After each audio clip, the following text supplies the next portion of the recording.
All right, welcome back to the East versus West, everybody.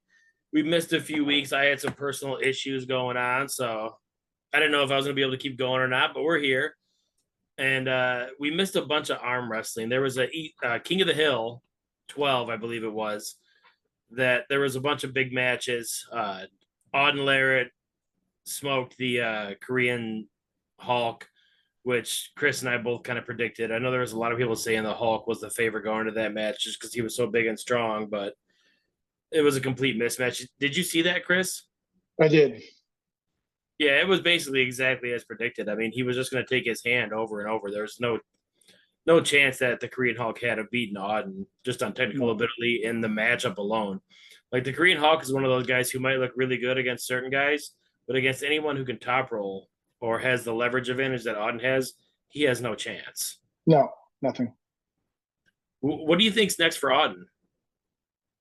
Well, I'd like to see him pull an elite, a legit pro. He has yet to pull a legit pro in his weight class. I want to see that.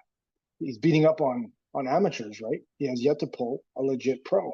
Not even an elite pro. We're not talking an elite pro. Just a recognized seasoned pro, where he can't clown around and uh, a puller who has the fundamentals, so he can't abuse the opponent's lack of fundamentals. Just a pro, and just show me that. That would impress me.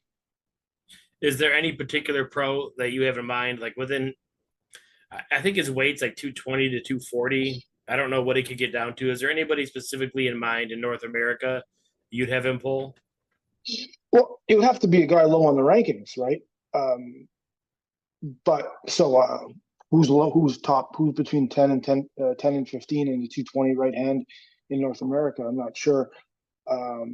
Artem is Artem that heavy? Is Artem higher than top 10? I don't know, but Artem would kill him, I believe, and I think Artem would be too light anyway. But for me, just a low level, a pro puller in the rank 10 to 12 to 13 range in North America, and I think he'd have his hands full. It's funny you say that. I think he beats Artem. I think the match to make. There's a lot of people saying like have him pull Ryan Bowen, and then RVJ's performance at the King of the Hill 12, he got absolutely destroyed by I think his name's Nuda, the guy with the Tourette's or whatever. There's people saying he should pull Ryan Bowen. I think RVJ and Auden Larratt should pull each other. Well, that's a terrible matchup for Auden. Terrible matchup. Even RVJ in his twilight part of his career. I don't think he beats Ryan Bowen. He doesn't have. I mean, I don't think he has the strength yet. I think he has the technique, but technique won't exploit technique versus Ryan Bowen. It would go down to strap. It would go down to side pressure, and I think Ryan beats him. I think Artem beats him, and RVJ, unless RVJ has dropped off considerably, RVJ has the hand to contain and a lot more strength. Yeah, I think Auden beats Ryan. I think he beats Ryan easily, honestly. And I think Rob should beat Ryan easily too. But did you see the match with Rob? No, I didn't see that one. He looked horrible. He looked like he just didn't show up mentally. Like he was kind of completely not engaged. He seemed disassociated with the whole thing. He was just kind of walking around in between rounds. He got flashed every time. And I know the guy he was going against has a good hit, but Rob's strengths, he should be able to take something and make it some kind of match. Yeah. And he just got flatlined every round. Yeah, and that's inexcusable for someone with his skills, right? Just his hand alone should prevent him from ever getting flashed. But he's just he's an intelligent guy. He's got an intellectual capacity. It's just lack of consistency, lack of focus, lack of the intangibles, like just self-destruct.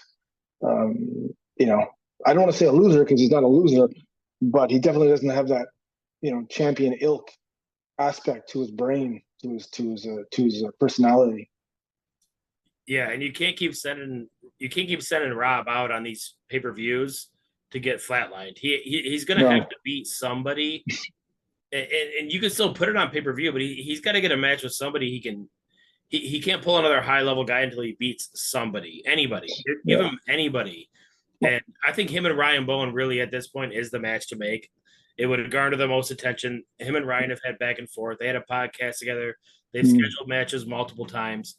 I think that's the match to make. And I think Rob would win that. Plus, Ryan's lower now. He's been cutting weight for a while. I think that's the match to make. And who do you think wins that match between Rob and Ryan? Well, it's impossible. It's super hard to handicap because what version of RVJ are we going to see? I mean, if he's even close to his capacity and he's focused and hungry, he kills him. It's the bigger man. It's the stronger frame. He's stronger everywhere, give or take. But he can kill Ryan, or he can get smoked by a high level amateur. Like he has, he's a super. Not at the beginning of his career, but lately he's very polarizing. Like it can go either way. It's very hard to predict. Incredible potential to achieve or to self-destruct. It can go either way. But who knows? You can't bet that. You don't know. He can fucking beat anyone on earth under 240, potentially, and lose to a bum. Like there's no consistency in his performances over the last 5+ years. So there's no way to handicap it. But I mean, because of his hatred for RVJ, I have to believe he would train. He would not want to be embarrassed by Ryan Bowen. Rather, he would not want to be embarrassed. So I think he'd come in fired up and focused. So I would give him the nod because of the opponent he's going. He would come in ready. Because if he got embarrassed by Ryan, he's done. Like crawl back in a hole, you're done. You know. Yeah, that's my same logic when I went to thinking of like matchmaker. Like if I'm Dana White, Ryan, there's no one who's going to motivate Rob more to train for a match than Ryan Bowen. And even if Rob thinks he's going to completely destroy him, he's still going to train like an animal in the back of his mind, thinking, I don't want to get embarrassed by that guy. Yeah. And I'm still waiting for Rob to 180 on his perspective and go into the steroid era. I'd love to see Rob, while he's still young enough to compete, get on the juice and maybe train hard, maybe do something serious. I don't think he will. I think he'll continue to stay natty just to use it as a crutch. But I think either way, I think he would beat Ryan just from a motivation perspective. Plus, Ryan doesn't seem like he's making serious gains out of anything I've seen. I know he's coming down in weight and he's got all kinds of Facebook reels and shit of him smashing nobodies, but I think Ryan's still Ryan. And I think Rob on the couch beats Ryan. I would think so. For sure in the early rounds, but I mean, Ryan has good stamina when conditioned, and I mean, something could happen where RVJ wins the first two on being a stronger athlete, and then as the stamina comes into play, he burns out, and Ryan takes the last 3 or 4. I mean, I could see something like that. He's the more conditioned athlete, but because RVJ lacks, that professionalism to prepare for no matter what any match. You'd need to put him with someone he hates or he would be embarrassed to lose against, and that would be Ryan. So that's a great matchup. Would Ryan take it? I imagine he would, but that would be a great matchup. RVJ would have to come in fired, and I think in that scenario, he's definitely the favorite. Yeah, and moving on to what we talked about earlier, Auden. Maybe I'm biased, and this is like a homer pick. You're talking about a guy ranked in 220 range for Auden to pull. Roger Cunningham dropped a bunch of spots because he went to that round robin and had a horrible day and did not perform well. I would love to see Roger Cunningham versus Auden Larratt, because Roger is someone like, I know Auden likes to play mind games. Roger is someone he would not want. Like if he does that, if him and Roger had a match and he tried to play mind games in the setup and be super aggressive, that it might almost backfire on him. I think him and Roger would be a terrific match in North America. It would be a terrific match because Roger's in that 220 pro, and he's animated. And from a spectator standpoint, it would be a live, animated, intense matchup. But Auden doesn't take that match. They will slowly climb the ladder of clowns and big muscular amateurs, and he will continue to take wins that way, and boost his online persona. But they're not going to put him against they won't put him against a legit pro puller his weight. They won't do it because he'll be exposed. He'll be exposed. Right now, the fucking fanboys think he's a fucking stud. He's not, I mean, for what he's doing, he's fine. But who is he? What's the biggest name he's beaten? Right? What's the biggest name? No, Can't find him. he hasn't No beaten one. anybody. Nobody. So go beat somebody. But they won't do that because he does not have the skills. He has the skills. He does not have the strength. Does not have it. You know. Yeah, and I think Auden's honestly, I'm higher on Auden than most people. I think he's a lot stronger than what they're like. I think they have a 10-foot leash and they're letting the dog out like 6 feet. Like, I think Devon knows what he's doing. And I think him and Auden working together, I think they, like you said, they're going to keep picking on muscleheads and people that have names and followings, and they're just going to smoke them into the ground. But they know that he has more in the tank than that. I think they're allowing him to continue to get stronger because he's so young. I think he's really good. Auden is really good, and I think he's stronger than people realize on the table. Like, I know his lifts might not blow a lot of people away, but I think he is strong on the table. And I would love to see him in. I feel like if you're Auden or if you're Devon, get him into a match with a real guy and let the leash out. Get a match you think he might lose and just at least see what he has. They won't do that. They won't do that because there's no upside. There's an upside if the goal is excellence, but that's not the goal. He's too young, and in all reality, there's no pressure for him to absolutely be tested. There's no pressure. He's got a great future ahead of him. He's still in the point where he's still building connections. Right. This is not a 10-year guy. It's not a 6-year, 7-year guy. Like in heavy competition, his connection points are not yet mature. Okay, they're not to that level, and they know that. He still has shortcomings.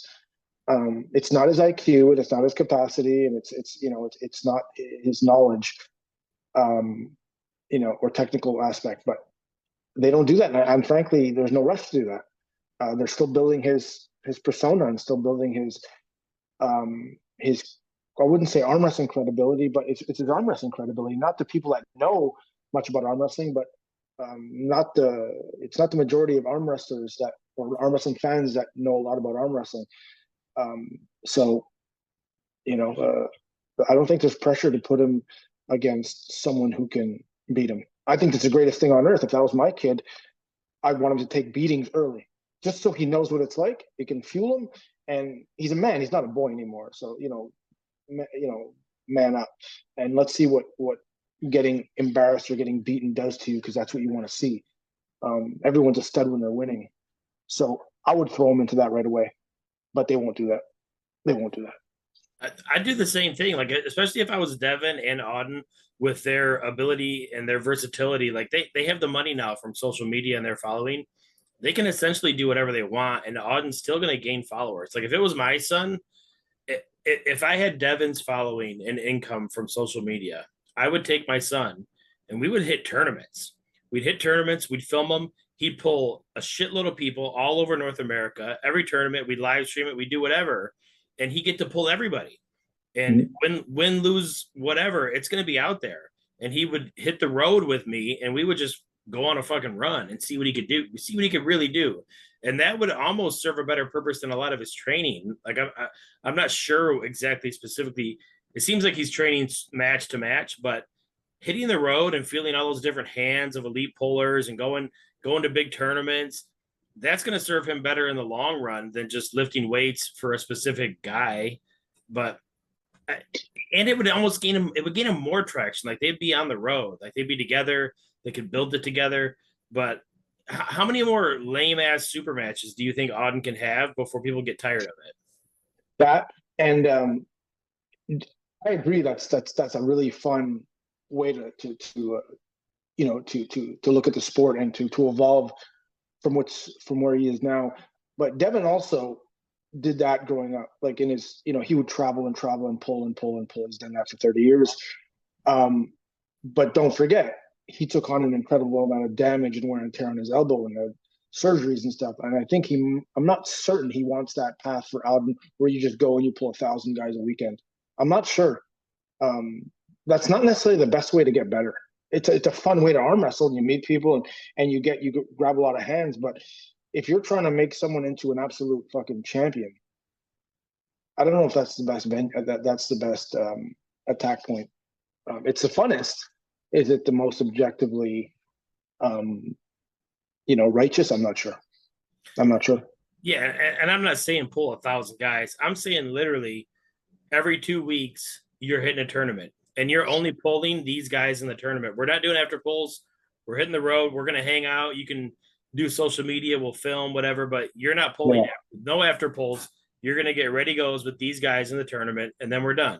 So his and Devon will be smart enough to do that. Devon's not going to let him after pull for an hour when he's got a tournament in 2 weeks.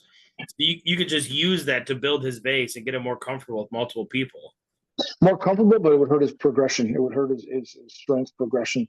In 2006, I pulled 26 tournaments exactly in a calendar year, and I accumulated a ton of second place, third place, first place trophies, medals all over the Northeast. But I didn't. If anything, my numbers in the gym went down. I couldn't train. I was just recovering from one. You can't really have a really good tournament and peak for the next in 2 weeks. You can't peak. So the only way to be viable in that next tournament 2 weeks later is to do rehab and not train while you're training, but you're not doing anything to increase your strength. And if you do that over and over and over again, you'll build maybe some conditioning, definitely some technical acumen, but your strength will suffer. I mean, he doesn't need more experience. I think he needs hours in a fucking gym and have a super match versus professional arm wrestlers. That's what I think he needs. If the goal is progression, quick evolution, I think that's what he needs. But who the fuck knows? No, I mean, he's got decades ahead of him. I mean, you can almost do as long as he doesn't quit arm wrestling, it's all good, right? As long as he keeps in it, it's all good. I think I've said 50 times to people, he says, people ask me how do I get better? Just don't quit. Find ways to get better. If something doesn't work, you lose, you get back on the horse, you try this. As long as you never stop long term, you will always get better. But do I have to increase connectivity and intelligence at the table, or do I need to increase horsepower? And in his case, he needs to increase horsepower. That's not by volume of tournaments. That's by gym, table time, quality, not volume, and very, very formidable opponents. No, I think you're 100% right. I kind of baited you into that.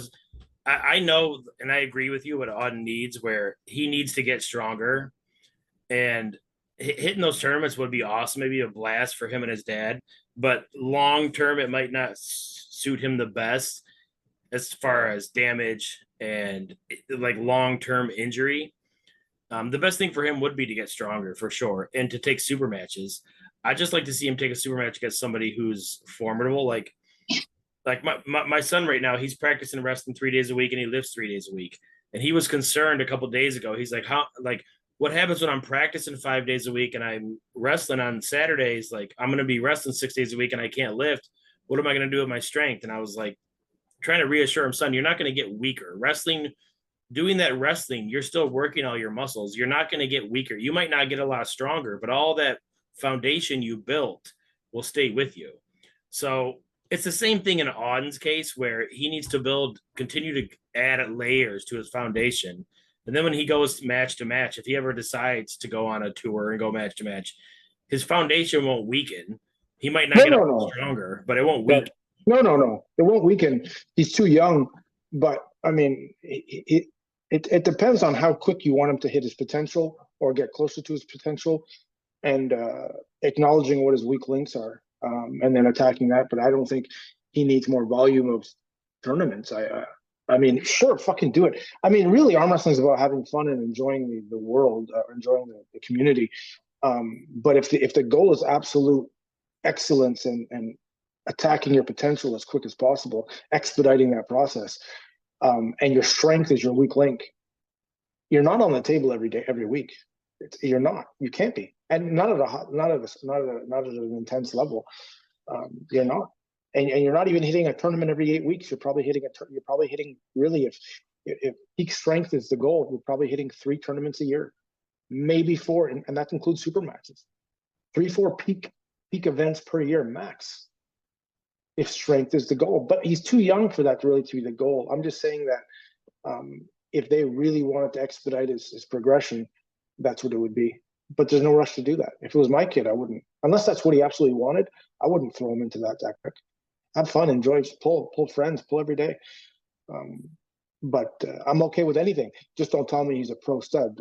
Don't, you can't bullshit me. Don't tell me he's not there yet. Who has he beaten? He hasn't beaten anyone.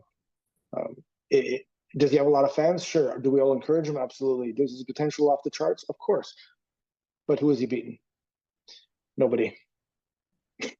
That's it. Literally. He hasn't beaten anybody. He's kind of like the mystery box of arm wrestling right now, where you've seen him, but you don't really know. We don't really know what his level's at. Like, the James Inglis match was bullshit. The Korean Hulk match was bullshit. Like, he smoked him so easily. And I know English got a pin on him, but it was kind of like it was really 2 garbage matches. So we don't really know where he's at. I don't know when we're going to find out. Like, I can't wait for the day when they actually announce him with a good, legitimate pro polar and see what happens. But we'll move on from Auden. Devon has a match coming up against Oleg. And Devon's coming off of his left-handed victory against the Greek freak, Leonidas. And he toyed. You called that right. I thought Leonidas was going to beat him. And he completely toyed with him. And the version of Devon I had coming in was kind of the 230, 235 version that he pulled. 260. Yeah, and he was way bigger, way beefier. But now he has to cut down to that 230 range, 225, I think, for the match with Oleg Petrenko. And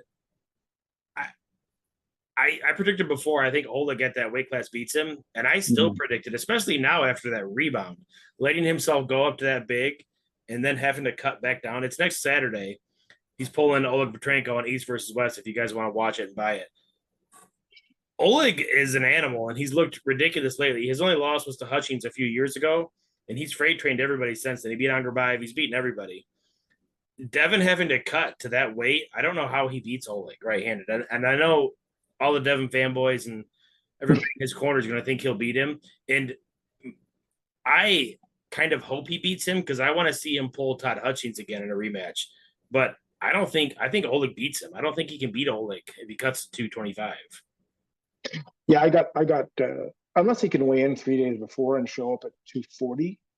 Unless there's some type of caveat. The 24-hour weigh-in. Okay, so I favor Oleg. And fuck, it's hard to cut weight when you're almost 50 years old, right? So, I mean,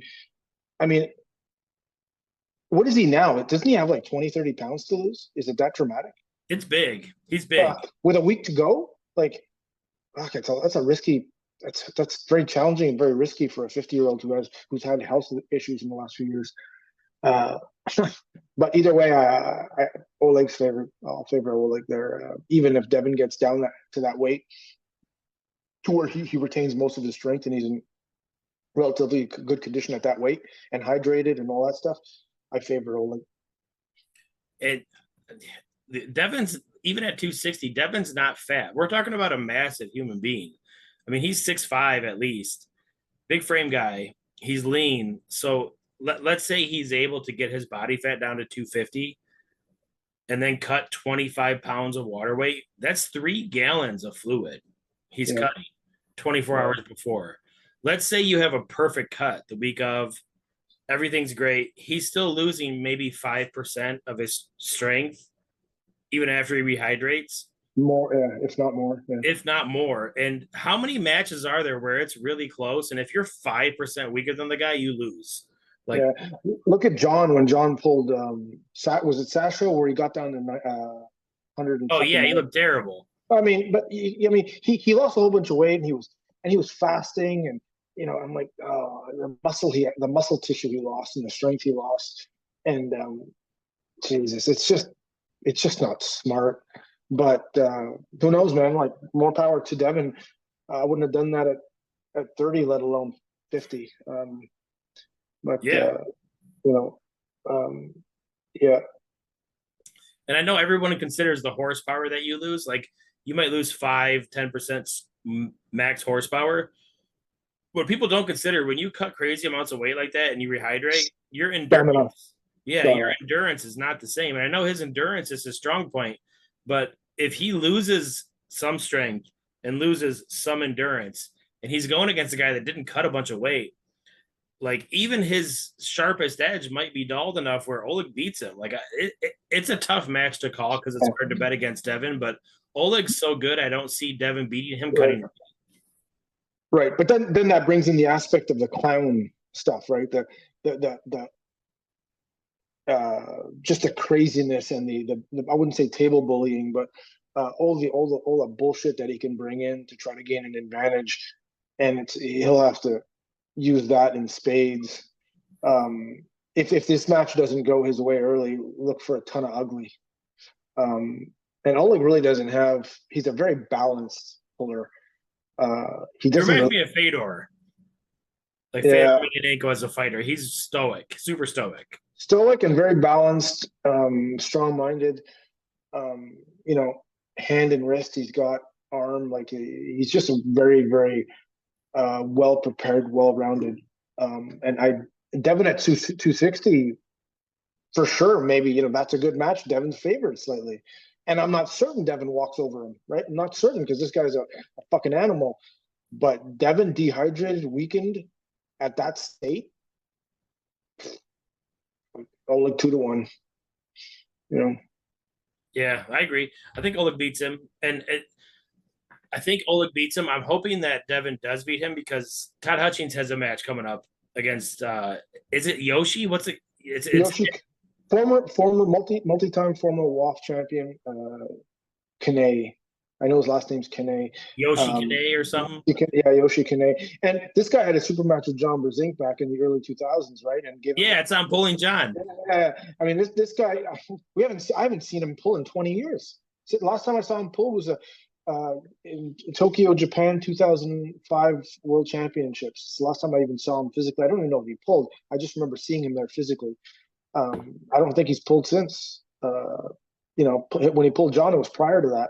So what kind of conditional but this guy was a 270-pound dude. This was a super heavyweight. I don't know what weight he's coming in at. So I don't know. But if this guy,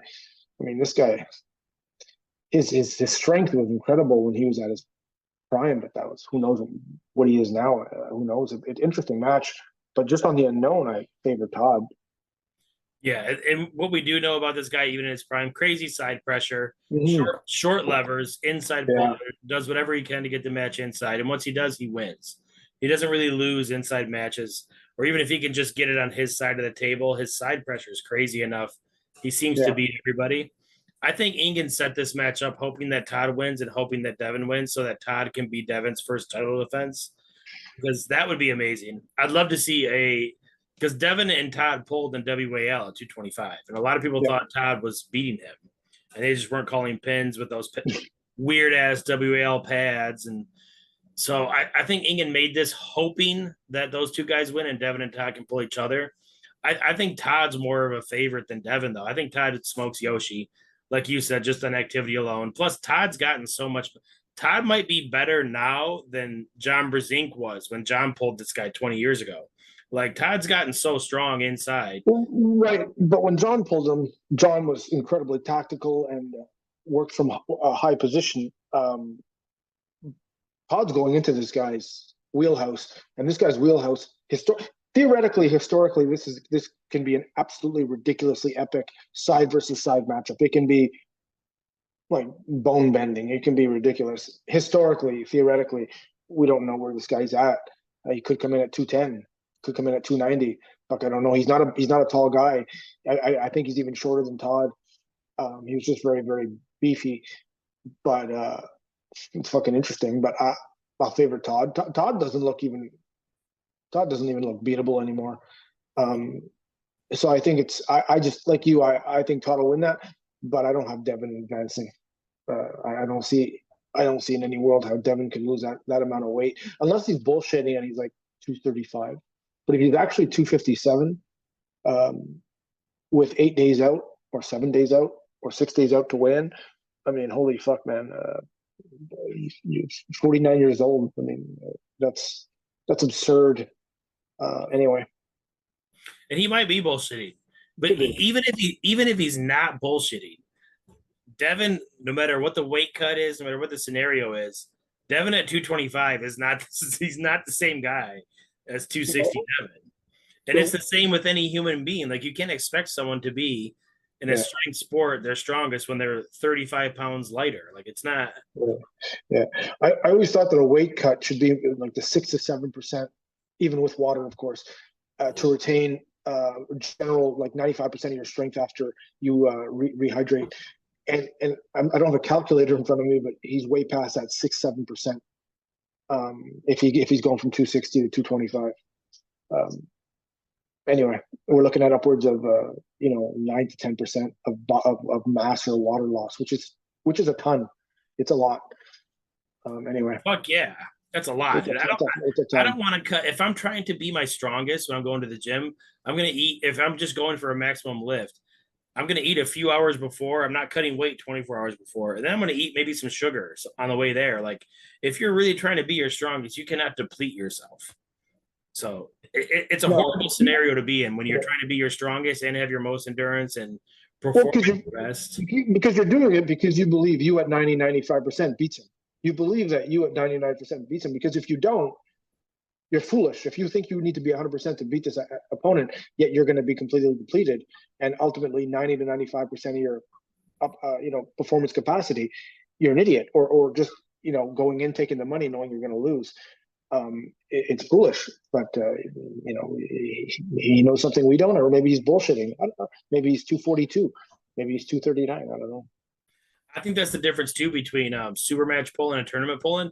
Like, people will cut weight for tournaments because they know that I'm not going to be 100%, but my 95 or 90% in this lower weight class might beat these guys. Yeah, for sure. Instead of my 100% against these bigger guys, but you're just pulling one guy, and you're pulling one super elite guy. Yeah. I don't think guys should cut weight for super matches. I really don't. Well, and as the two people drain and their strength depletes, the man who comes in already depleted, as they pull each other in the super match, one gets weaker, the other one exploits it. The other one gets weaker, the other one can exploit. That happens in a one-on-one super match. In a tournament format, you could be depleted, but pulling another guy that had a war. So there's a lot of variables in tournament pulling where you can get away with it, or you're just 40% stronger, or you can flash a guy because he has no wrist. There's ways to move up a class, move up a double elimination class when you're depleted. And you're also assuming that you at 90% is stronger than 13 out of the 15 guys in the class. But one-on-one, and if you're depleted, man, you better hope you can flash them, because as that match goes forward, and the matches become longer, you fade a lot quicker than the other guy, even if you have a higher level of conditioning, theoretically. Anyway. Yeah. It'll be interesting. I'm really interested in that match, and I hope Devon wins because I want Devon and Todd to win and pull each other. I don't think Devon does, but it'll be a very interesting card to just watch and see what Devon looks like with that weight cut, because even if he wins, he's going to have to do it again. Like, if he wants to defend it, he's going to have to stay at that weight. Yeah, there'll be a point in his career where he starts getting beaten and slapped, and then he'll have to come to the realization that he can no longer be a top guy in 225 or 242 or whatever, and then he just starts having like exhibition stuff. Now, it might be 5 years away, but that will happen. Will this be a first sign of that? I don't know, but John's still amazing, but John's not the same guy he was 10 years ago. No, none of us are. Father Time's undefeated for a reason. We age and we're not the same, for sure. Well, look at Todd. Todd's different. Well, but if he's human, right? You say he's different, but he's made out of tissue and cartilage, and I mean, he's human. We have to study what he's doing. People study Devon and John, and I've always said for the last over a decade, you have to study Todd Hutchins, and not just what he's doing. You have to study the mindset. You got to study the man. They don't do it. And even if you try to replicate it, I mean, he's a 1 in a million human being. I think Todd's a perfect case example or case study of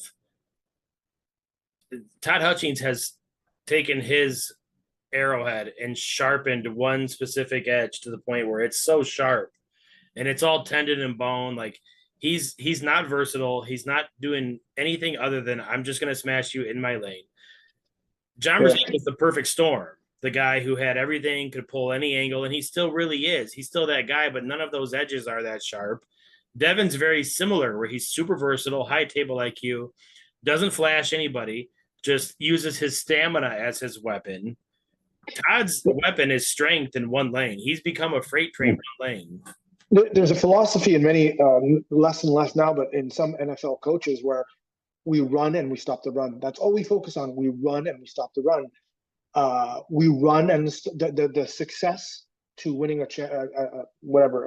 high success rate is on the line of scrimmage, run and stop the run. And really, it seems like an outdated philosophy, but some coaches, some successful coaches still do it, and that's like Todd. Todd's not looking to be the most flashy, aesthetically beautiful puller. He figures that get the match in, use my elbow. Stop the pronation, use my elbow. That's all he does. And he's so fucking good at it, he's forcing everyone into his game, into the trench. And it's super simple, but everyone's trying to be multifaceted and versatile and aesthetically pleasing and flashy. And this guy just get it into the trench.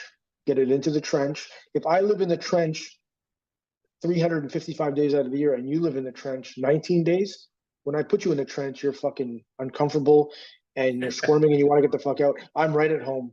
What was that Batman movie where Bane says, you trained in the dark? Yeah. I've lived in the dark my whole life. Yeah, you merely adopted the darkness. Yeah. I was born in it. Yeah. Well, that's what Todd's doing. He's living in the fucking trench always. And it's either living in the trench and getting strong in the trench or bringing his opponent into the trench, that wet, dark place with him. And he's the best at doing it, more or less. No, he is. He's the best at it for sure. Yeah. Not more or less. Todd really is the best. Like, and we've had this discussion before, like pound for pound, this and that. Todd's the best at trench warfare in arm wrestling, and it's beautiful to see. I mean, I really think he's the most favorite North American arm wrestler to watch out of anybody who buys pay-per-view or watches it, other than John. Like that match John had against Leonidas. Leonidas is not an opponent that most people would care to see someone pull against, but just because it was John, the reaction from the crowd was tremendous. And I don't blame him. Like it's because you're seeing John at his old age still fighting. But if you're talking about elite level pullers, Todd's the favorite. Like everyone in North America loves Todd and just respects Todd for the way he pulls. There's no games. Well, there's no games. There's no clowning around. There's no evasion. There's no attempt at pronation or leverage. There's none of that. He's respectful after a loss, after a win. He puts his body through more in that match than anyone else. And don't tell me about Michael Todd, because Michael Todd's usually under the table. It's not the same thing. And what is Todd, 56, 57 now? It's absurd that he's climbing in a strength sport. He's making gains at that phase in his life, but he's only trying to do one thing. He's only trying to run and stop the run. That's all he's trying to do. That's all he focuses on. You think Michael Todd beats Genadi? He's got a match with Genadi at this next one. No, that's a tough match for him because Genadi is another trench warfare motherfucker. Like Genadi has refined skills, but he does not mind ugly, shitty, long, drawn out matches, and he usually ends up on the winning side of these. He's a fucking warrior, right? And the match against Devon, that was an amazing match. He fucking took Devon into a cold, dark place. Devon, he out stamina Devon. Well, and Devon was a little bit too played around. Devon fucked around too much when he shouldn't have.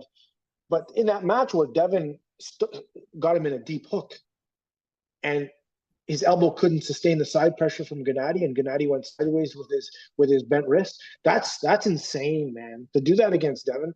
But so I for sure Genadi, because not only is Genadi the better athlete who's stronger and younger, if it gets super ugly, he can hold in there as long as Todd. And the rules now, Todd can't get into that super king like he could at Wall. Like they don't allow that super king move. So I favor Genadi. Genadi can play the ugly game, and he'll probably do it better than Todd. Yeah, I think Genadi's going to run him over. I think that's an ugly match for Michael Todd. I know why Michael Todd's taking it, but I don't. Yeah. Like when I see matchups, even if they're at a discrepancy, I can see this guy has a path to victory. Michael Todd has no path to victory. If he kings moves, Genadi's going to press him. He's going to climb and press him down. Yeah. If he tries to press Genadi off the go, he might snap his shit. Like Genadi is coming off an injury that was a long time ago, and he's coming in. Genadi might be a problem for everybody but Levon. Like this is a bad matchup for Michael Todd. Even Levon, like in a flop wrist. We saw what that fuck's that Italian's name. Jesus Christ, I had trouble with Hermes. Yeah. You saw what Hermes did for the flop wrist, driving it sideways against Levon, and Gennadi's got more. And Gennadi's a 300-pound dude, 290, 300, 305. Probably 350. He's fucking holy huge right fuck! now. Holy shit! Wow, yeah, he's number 2 on Earth, undisputed number 2 on Earth. Holy shit! I didn't know he was that big. And he has a wrist. You know, he has a lot of tools. He's quick. Except when it gets ugly, he's right at home, right in that, right there with Todd and Michael Todd. Except Michael Todd's ugly game is exceptionally ugly. But anyway, no, Gennadi's gonna have a steamroll job for sure. Wow. Yeah, and he's just nasty. He's not a guy you want to pull in a super match. No matter how good you are, you just have to hope that you're way stronger than him to flash him and just manhandle him. Because if he's able to close that gap at all, like you're in trench warfare, like you were talking about. And you saw when Todd pulled Devon 4 years ago, Todd went in with he went into the match. He talked a good game, but when he went into the match, and this is when Devon beat him, he went into the match very respectful to Devon and very smiles and sometimes when he's in awe of his opponent, he's dust. He gets smashed. That's not a good look for Michael Todd when he's in awe of his opponent, and he is in awe of Genadi. It's what he could be if he was smarter, bigger, stronger. So he has to be in awe of Genadi, and if he goes into that match not with visceral hate, but with an utmost respect and gentleman approach to that match, he's fucking done. He's dust. He almost has to come in angry and pissed and me against the world, but I don't believe he will. Yeah. And even then, he wouldn't have a chance. But at least it'll be interesting. Yeah, I don't think there's anything he can do, truthfully. I think that's a horrible matchup. But it's a fucking worst matchup in the world for him. Worst matchup in the world. Yeah, it's bad. Michael Todd, 15 years ago, in his peak, in his prime, add 120 pounds to his frame, that guy loses to Genadi.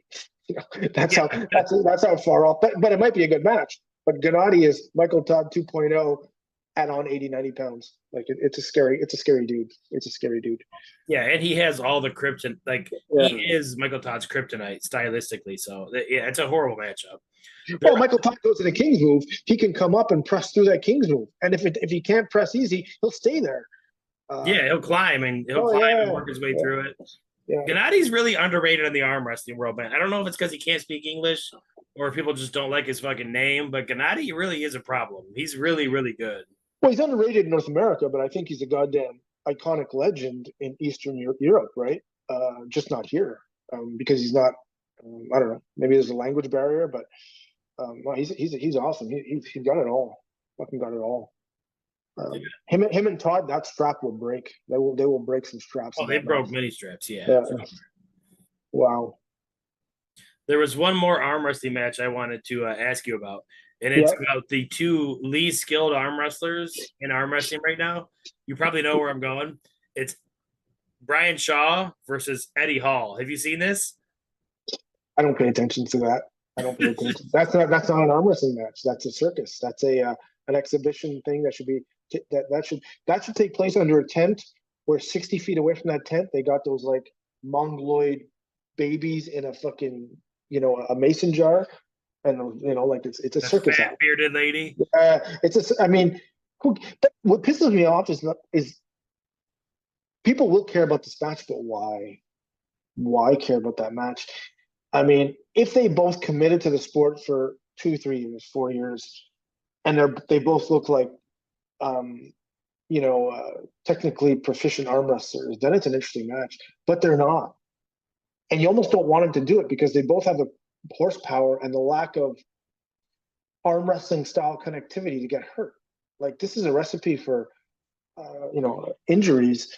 And at the best case scenario, no one gets hurt and it's an ugly match. Worst case scenario, biceps get torn and bad things happen. But who gives a fuck? I mean, you got to favor Brian Shaw. You got to favor Brian Shaw. Leverage in hand. If they're both trained by people that know what they're doing, which they are, Brian will have a very monstrous post. He will have a great post. It's the best hand in the world, right? He's got the best hand, the strongest hand in the world. Eddie Hall's a beast, but Eddie Hall does not have the strongest hand in the world, so that can be a problem. But again, who gives a fuck? I mean, it's great for arm wrestling that we have two titans of the strength world that are trying to pull each other in a match. So it's good for arm wrestling from a standpoint. It is. Yeah, it is. It is. I think the problem with Brian, more so than Eddie, I think Eddie's taking this match just for fun because him and Brian are buddies, they're strong men. And Eddie has Neil Pickup. Neil Pickup's training him for about a month leading up to it. Brian's been training for about 6 months. I just saw Brian release a video with the morning BJ guy, Brandon Allen. And he was at the table pulling with those guys. And I know he's been training for like 6 months, but he still doesn't look fluid at all. And I think this is one of those scenarios where his resources are his problem when it comes to arm wrestling. Like if you're trying to get good at arm wrestling, like if you and I, when we started, are trying to get good at arm wrestling, we're having to go to practice. We're having to seek out people to teach us. And once we get someone to teach us, it's like we're coming back over and over and over. We're trying to learn as much as we can. Brian flies people in. They teach him for a couple hours, then they're gone. And then he goes back to just caveman and shit. Like he doesn't look any different on the table to me than he did 6 months ago. And I think Eddie is a better athlete. I know he doesn't have Brian's hand, but if he chooses not to fight Brian's hand, he's more athletic. Yeah, he's more athletic. And like they pulled a long time ago, and Eddie's bicep was sticky for Brian, even though Brian took his hand and didn't know what to do. Eddie's bicep was real sticky. So I think the match might end up being close. They might even make it close for dramatic flair, like some WWE shit. But I don't think either one of them really cares about arm wrestling. I think they're just kind of dipping their toes in. And I know a lot of people were like, oh, Brian Shaw's training in 2 years. He's going to beat Levon. He doesn't even look good to me. Like when I see him move on the table, he doesn't even look like a good arm wrestler. It takes 5 to 10 years to become fluid, connect right, connect your timing, and have that connective strength. 5 to 10 years. And that's if you're a normal-sized human, not 6'9". And normal-sized human who's getting on the table often, like committed to the trade, committed to the path. But he's 6'8.5", over 400 pounds. Like if he committed, we're all fucked. Everyone's fucked. Like everyone, if he committed in 5 years, everyone's fucked. But why would he? Like, would he do that? I don't know why he would do that. I always get this flashback of the 1997 strongman competition where Nathan Jones, who was a 6'10" beast from Australia or New Zealand, and they had one of the events in the strongman competition that year was arm wrestling, and he arm wrestling Magnus Samuelsson, who had experience as a puller, and the guy broke his forearm, and he never really fully made a recovery, and I think it traumatized him. I don't like seeing strongmen arm wrestle. I don't like seeing it. Strong men who transition to arm wrestling over years, that's different, but this isn't the case. I just don't like seeing stuff like that. Yeah, the match it'll draw a lot of eyes. It'll do exactly what they're intending to do, and then like Brian will probably dip his toes in again later, and him and Eddie might have they can build this up for a long time. Like Brian doesn't need arm wrestling. I don't even know that he wants arm wrestling. Like he's just doing this because it's fun. And honestly, it's probably easy it's an easy venue for him to the training for arm wrestling. If you're Brian Shaw, is pretty easy compared to training for strongman. Like no knees, no back, no hips, no ankles. Yeah, he's an old dude. He can just train his hand and then go pull Eddie Hall, and then he can train his hand and set up a fucking match with Shaquille O'Neal. Like he can do lots of shit with arm wrestling that doesn't involve actual high level arm wrestling. So everyone thinking like, oh, in 2 years he's pulling Levon. You're living in a fucking retarded fantasy. He's never gonna pull Levon. He doesn't want Levon. He's not chasing Levon. That's not his goal. Like No. Like Brian could go and do a signing in person at Mr. Olympia or do a fitness instruction thing and get as many views. Like he's just doing it for fun and something that's like arm wrestling is easy for Brian. Yeah, no doubt. Yeah, but like I said, good for the sport. I mean, if Tom Cruise and Mel Gibson had a super match for $10 million, it's good for the sport. It's exposure. This is exposure. But if you're asking me to handicap or to analyze, fuck, don't waste my brain. Like it's like, fuck off. Like, I know. I was really racking my brain when I saw they were pulling. I'm like, well, Eddie had a sticky bicep, and I'm like, well, they're fucking both. Neither one of them are arm wrestlers. It's like when you were handicapping Logan Paul fighting Nate Robinson when they first started. No one, you can't handicap that shit. Like, nobody really knows anything. I fucking put on sports news the other morning. I'm trying to catch up on some hockey and football, and they throw in the WNBA finals. I had no clue it's the finals, and they're showing highlights, and there's like 7 straight air balls. I'm like, oh, why are you showing me this shit? Don't waste my fucking time on this lower. I mean, well, they set a record, Chris. They set a record for revenue. They only lost $40 million this year. That's it. They're getting better. Yeah, last year was 56, so they're moving up in the world. Yeah, fucking real. Yeah. Can you imagine losing 40 million? That's an all-time record. Yeah. What a year! I saw a clip where within like 3 minutes there was 9 air balls, 4 missed layups, and like it was just it's absurd. Anyway, we've delved into that, but for certain things don't intrigue my brain. I don't care what level it is. If it's not done at a high level, and this is the case, these are 2 world-class household names, but I still don't care because they haven't achieved. They're not strong at that craft, and they haven't committed to that craft. You know, it's like someone said, "Oh my God, Wayne Gretzky's playing chess." Who gives a fuck? He wasn't put on this world. You know, his achievements are not in chess. Like, yeah, you know. And if Brian and Eddie really had the best interest of helping the sport out in mind, because they know they're going to draw on so many eyes, they would set this up on Ingen's card. Like they would be like, hey, we're going to be pulling in the main event. They would force other people to come in and buy the pay-per-view, watch the card, maybe get in some new fans, but that's not what it's going to be. It's going to be a one-on-one. It's going to be like, they're not really doing it for arm wrestling.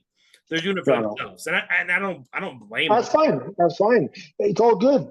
It's all good. But when you ask me what my thoughts are, don't waste my brain. It's 2 dummies. In arm wrestling world, they're 2 dummies. They're 2 amateurs. They're 2 novices. I mean, yeah, it's the biggest novice super match of all time. You know, and that intrigues younger guys in the sport because they're thinking, oh my God. It's like when in the first year in the sport, they started talking about the Olympics, and I'm like, oh my God, the Olympics, oh my God. I better up my training. And then after like 3-4 years, I'm like, yeah, okay, I know the reality. And then you're 5, 10, 50 years in the sport, and you hear new people saying, oh my God, the Olympics. I'm like, shut the fuck up. Like, leave me alone with your naivety. Like, and it's the same thing with this. Oh my God, these 2 guys are gonna take arm wrestling to another level. Shut the fuck up. I've had the Olympics conversation so many times with people, and I'm like, it must be nice to be that naive. Like the world must just be all sunshine and rainbows. If you think arm wrestling's ever going to be in the fucking Olympics, they were going to cut real wrestling from the Olympics. And you think they're going to bring in arm wrestling? And the trajectory is they're getting rid of core strength, brute strength type events, and they're bringing in more popular, less physical, less athletic. Golf is in the Olympics. Like the Olympics was made fucking a million years ago in Greece to see who are the strongest men, who are the strongest people. Now it's not about that. It's about money, revenue, and I hear in a couple of years they're bringing poker into the Winter Olympics. It's like now it's just a joke, right? And speed walking. I remember there was an interview with a Canadian athlete who just won gold in a speed walking, and they said to him, I said, what got you into speed walking? And it's one of the most authentic answers I've ever heard. He says, well, I was a baseball player when I was a kid, and I couldn't make it in any sport. And I just, at one point when I was a teenager, I just wanted to go to the Olympics. And I said, this sport is so unpopular. Maybe this is but it's an Olympic event. Maybe this is my way. So he started speed walking. Easy enough. What a Yeah, you're more likely to literally see cornhole. Cornhole's more likely to go to the Olympics than arm wrestling. For sure. And arm wrestling would be logistically be a nightmare because with all the weight classes, when Michael Phelps is like the best Olympian ever. Well, he's not the best Olympian. Well, he has 1,000 medals. His event gave 14 medals away to each athlete. Like, he could conceivably win 14 gold medals in one tournament. A soccer player can't do that. A rugby player can't do that. He was able to be in a sport where he can get, he ran the 100-meter breast, then he did the 200-meter breast, then he did the 200-meter freestyle, but then he also did the 100-meter freestyle. Like, hey, you're the greatest swimmer. Doesn't mean you get 14 gold medals, but they gave you 14 gold medals. If you're the best beach volleyball on earth, you know how many gold medals you can win? Fucking one. So it's kind of skewed, right? But anyway, so it's a lot of bullshit in the Olympics. But arm wrestling, you have the 65 kilo, you have the 60, then you have 60, then you have 70, 75, 80, 85, 90, 95. Oh, then you have the women's, and you got to, then you got to have the masters. It would be just a joke, yeah, it's not happening. No. I mean, the freestyle wrestling in the Olympics has 5 weight classes, I think. Yeah, and that's the oldest sport in history. So exactly, and they're trying to kick it out. They're trying to get rid of it. They're trying to get rid of it, which is a complete joke. So arm wrestling is not happening in the Olympics, guys. Oh, for sure. The other 5 people out there who think that it's not happening. And here's the other part of that story. If it ever gets into the Olympics, you're never going in it. You're not getting in it because if it ever gets that popular, people will come out of the woodwork that are way more that have a higher capacity than you and a higher genetic potential, and you'll never get there anyway. So it's really a non-issue for most people anyway. Yeah, no, I agree. I had some more stuff I wanted to cover on this, but we've already been going over an hour, and I think it's because we haven't talked in a couple weeks. So let's just end this here. We'll shelve some stuff for next week. It was a straight arm wrestling talk this time, which was good. We covered a lot of topics. So can I make a quick prediction? Of course. Yep. Super Bowl winner, Detroit Lions over the Baltimore Ravens, 34-10. The fucking Lions, man. Control the line of scrimmage, knocking fuckers around. You can't run against them. Anyway, another day, but fucking Lions are fucking killing it. Even with Hutchinson down, killing it. Yeah, I put a bet before the season started. I think I put $200 on the Lions and Chiefs meeting in the Super Bowl. A separate parlay on the Lions beating the Chiefs, and I think if they both hit, I get 15,000. So yeah, I'm hoping. Fuck the Ravens. Are they going to trade for Crosby, the Michigan native? Could you imagine? I don't think they'll get Crosby. Yeah. That would be I would love it, but I don't think they'll do that. I think they'll get some second tier guy probably. But another week. Yes, sir. Fucking strong. No, anyway, impressive. Anyway, for another conversation, another day. Yeah, for sure. Good talking to you, Chris. Later, buddy. See ya. Spartacus Project Podcast.